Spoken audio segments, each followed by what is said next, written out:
Illustration number 14.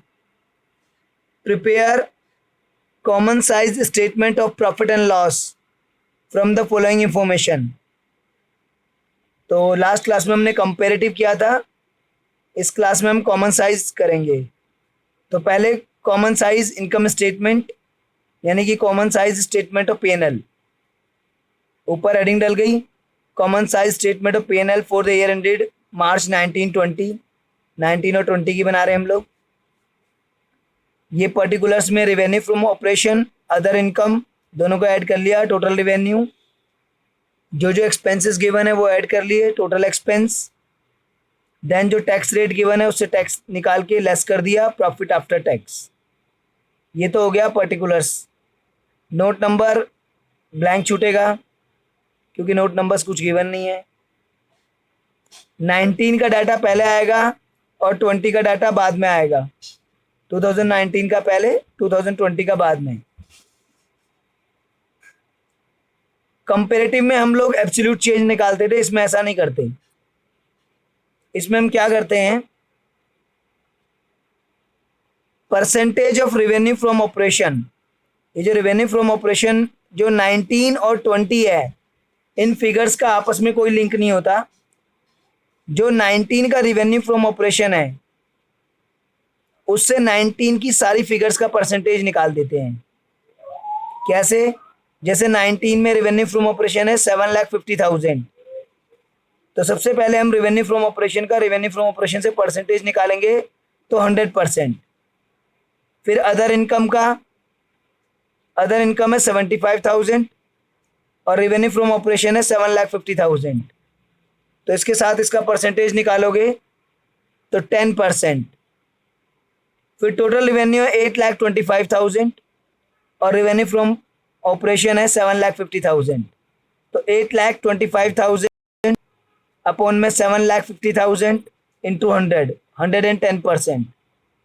इस तरीके से सारी फिगर्स जो हैं 2019 की उनको ऊपर लिखो, नीचे लिखो रेवेन्यू फ्रॉम ऑपरेशन 2019 का ही और इंटू 100 कर दो, तो ये आ जाएगा आपका percentage of revenue from operation 2019 का।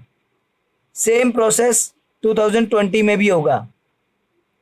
2020 में रेवेन्यू फ्रॉम ऑपरेशन है 10 लाख। रेवेन्यू फ्रॉम ऑपरेशन का रेवेन्यू फ्रॉम ऑपरेशन से परसेंटेज निकालेंगे तो 100%।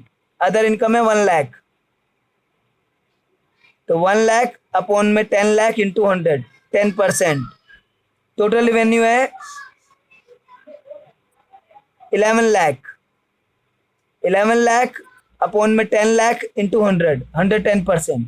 तो इस तरीके से purchase of stock in trade है आपका 7,50,000, तो 7,50,000 अपॉन में 10 lakh into 100, 75%। Change in inventory of stock in trade दे रखा है आपको माइनस का 50,000, तो माइनस 50,000 अपॉन में 10 लाख इंटू 100, 5% आएगा नेगेटिव, तो ब्रैकेट में शो करेंगे।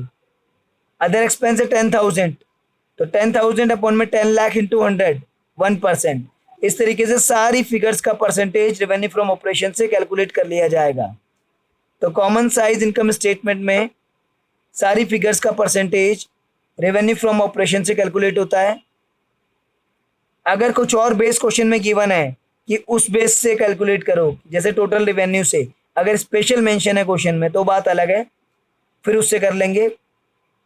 अदरवाइज सारी फिगर का परसेंटेज रेवेन्यू फ्रॉम ऑपरेशन से कैलकुलेट होगा और 19 और 20 का आपस में कोई लिंक नहीं होगा।